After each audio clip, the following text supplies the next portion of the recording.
Hi, welcome to Seaword. I mentioned in my last video that I was going to begin to talk about the ocean and myths about that, and so today I'm going to talk about undertow. The basic sort of definition of undertow is when you get wave action at a beach, the water builds up at the beach and it washes out along the bottom and can suck you under and out. And the fact of the matter is that doesn't exist.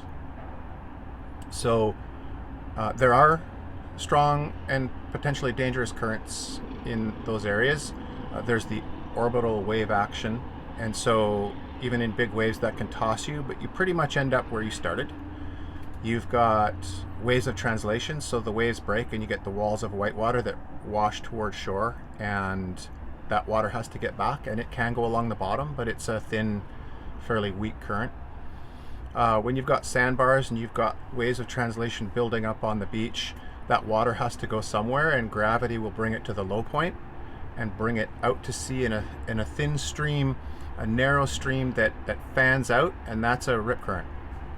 Those can be strong and those can be problematic, but surfers use those to get out.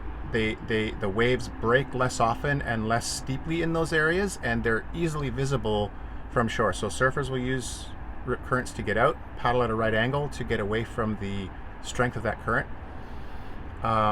So, everybody's got anecdotes and, my uncle's brother's sister's mother had a undercurrent take her out or something like that.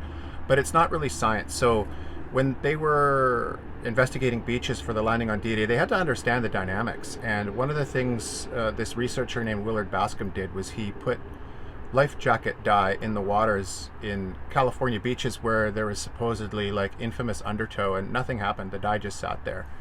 So I think in life it's good to not go by anecdote and to look at the science and alleviate the fears so that we can, more properly conduct ourselves. So I hope you enjoyed this, and remember, undertow doesn't exist, rip currents do.